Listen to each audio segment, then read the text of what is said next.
seguimos con Carlos Raúl Hernández. Fíjate, he oído unos debates que a mí me lo dicen. Mire, ese sentido de patriotismo lo tienes tú solo. A mí me da igual si vienen los gringos, si no vienen. Yo lo que quiero es vivir bien. Además, si se llevan a Maduro, eso no es problema mío. Yo lo que quiero es que me llegue la comida, la inflación. Y en este clima nunca va a ser posible eso. Aquí la gente no quiere a Maduro, de manera que me da igual. ¿Tú has oído eso? Bueno, Yo sí, oído bastante. pero por cierto, Sí. yo creo que no es una opinión predominante y según dicen las encuestas, bueno, estuve viendo una encuesta latinoamericana que creo que hizo el IFIT y resulta que hay un dato muy interesante y es que la mayoría de la gente podría estar en desacuerdo con el gobierno de Maduro, tiene críticas al gobierno de Maduro, pero también la mayoría de la gente no quiere una invasión extranjera. Eso data análisis de eso. También lo dice Atanasich. Bueno, yo creo que es que el problema eso no es una cosa que se está inventando en Venezuela, lo que pasa es que yo no sé qué pasó aquí con nosotros, ¿no? Pero el problema de la nacionalidad es el valor fundamental de la civilización contemporánea. Así es. Es decir, toda la posibilidad de que el mundo conviva y que ya no estemos en la leonera de la Edad Media, donde en la Edad Media hubo 80.000 guerras, desde que se inventó el concepto del Estado Nacional. Por cierto, en el Congreso de Westfalia, en 1648, se inventó la idea de dividir los espacios en territorios limitados con soberanía, autonomía, autodeterminación y no intervención. Ahora, eso es lo que ha construido la civilización, a partir de esos valores. Y esos valores esos valores políticos se convierten en valores culturales. Y entonces la literatura ha embellecido la patria, es decir, la lucha por la libertad. Entonces todas las mitologías nacionales están llenas de héroes que se sacrificaron, que murieron, como Roldán en Roncesvalles, es decir, Napoleón, Bolívar. Es decir, Ricaurte.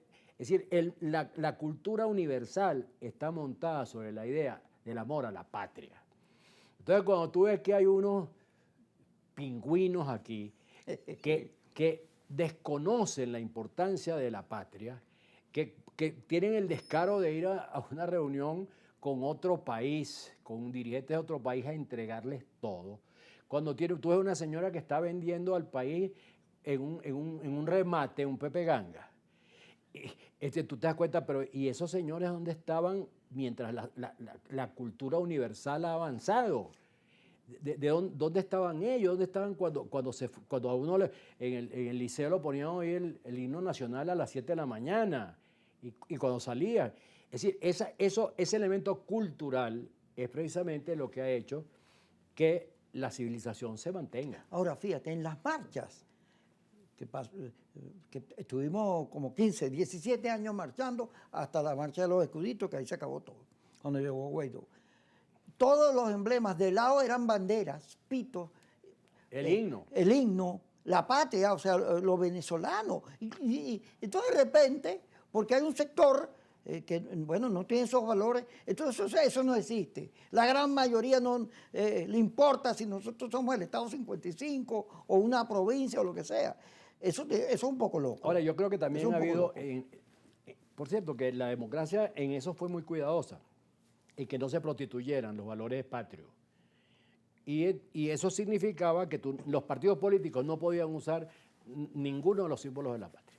Eso estaba prohibido por la ley. Aquí hubo moda hasta de carne en vara, hubo moda, de los criollos, pues.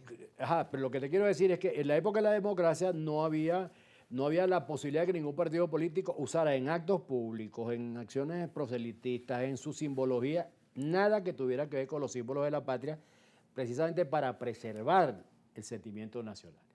Pero después resulta que ahora vemos a todos los dirigentes políticos que parecen unas guacamayas con chaquetas tricolores y gorras tricolores y eso le ha quitado la respetabilidad a los símbolos de la patria. Porque cuando tú ves a un granuja con una franela, una camisa tricolor, tú dices, bueno, eso no vale nada, eso es un trapo. Como decían, que decía... creo que no me acuerdo quién, no sé si fue Cipriano Castro, que decía que la Constitución era un librito amarillo que valía no sé cuánto, $1, $2. Es decir, cuando tú prostituyes los valores, los símbolos, prostituyes los valores. Y creo que eso nos ha pasado. Porque ya Ahora, Fidel Castro, cada vez que tenía una agresión del imperialismo mismo, llamaba a la plaza de la revolución. de la revolución, tiraba una arenga, armaba a todo el mundo, salía a la calle, y todos se ponían pilas. Aquí no, aquí la actitud del gobierno frente a la amenaza ha sido más bien normalizar Pero es la que cosa. a mí me Y extraña de ahí el mucho. término. Es que a mí me extraña mucho que el gobierno no haya descubierto el filo pasional que tiene la patria. Ellos hablan fríamente, hablan como sociólogos. Entonces, pero No hay pasión. Pero no invocan al sentimiento nacional, a eso, lo que dijo hay un poeta alemán, un poeta antirracional, que era lo que cultivaba, era el amor a la patria y al pueblo y eso, que se llama Johannes Hamann, del siglo XVIII, que decía, la patria es el lugar donde tengo amores en las calles, amores en la memoria, hijos en las calles y huesos en los cementerios. Ese es el aspecto emocional de la patria. El gobierno habla sencillamente en términos sociológicos, sociopolíticos, geopolíticos. No, es decir, el sentimiento nacional, ¿cómo movía Fidel Castro el sentimiento nacional? Bueno, y metió 1 millón de personas en la Plaza de la Revolución, porque hablaba con la pasión nacional, invocaba a los héroes. Ahora una cosa que, ayúdame a aclarar, para que porque esta gente que no tiene esos valores, no tiene valores nacionales, cuando las Malvinas, ¿te acuerdas? Claro que. El gobierno venezolano, el verdad mandó F-16. El gobierno de Perú mandó armas. Toda Latinoamérica ayudaron a Galtieri para defenderse de los ingleses y era una dictadura. Es que eso es. Y la oposición, que en aquella época la encabezaba el que fue presidente después, Alfonsín, ¿tú crees que la oposición se puso de parte de Inglaterra?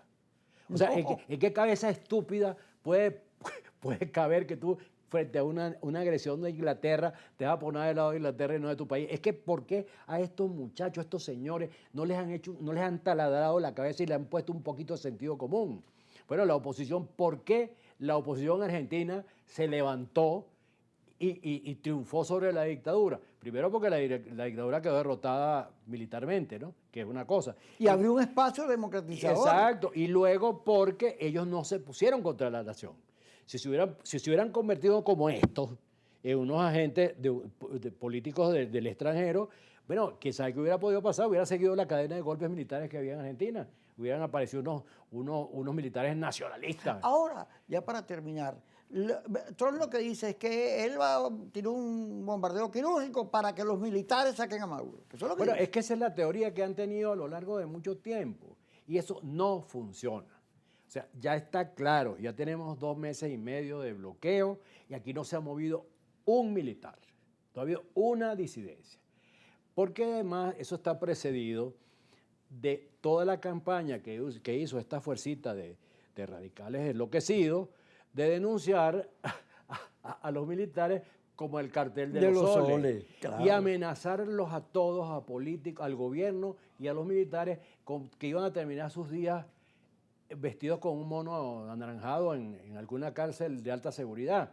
Entonces, por supuesto, ellos prefieren la muerte antes de ese final. Así es. Ahora, a eso los llevó. Mira, no hay nada más peligroso en el mundo que un débil acosado. Ahora, imagínate tú, una persona fuerte acosada.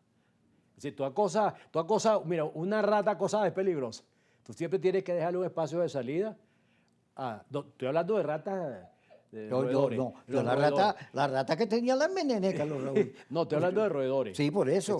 Una rata, tú acosas a una rata te muerde. y te muerde, Claro. te brinca encima. Entonces, ¿qué pasa? Siempre hay que darle a la rata un espacio para que se vaya. No, siempre un poco insólito. Entonces, no hay ningún enemigo que sea despreciable. Es que creo que los radicales no han leído a Sun Tzu, No, que además fue 500 años antes de Jesucristo. No han leído a Sun Tzu. Dudo que lean algo. No, ni Andrés Bello, siquiera. Mira, a la gente que nos ve, oye, cuidado con toda esa cosa que está ocurriendo en las redes, porque casi todo eso es mentira. Busquen gente que le tengan confianza, busquen varias fuentes, medios tradicionales, porque la cantidad de cosas que he visto en estos últimos 2 días, qué insólito. Todas las trampas que le meten a la gente para volverla neurótica. A la 1 y a las 10, qué cosa otra vez.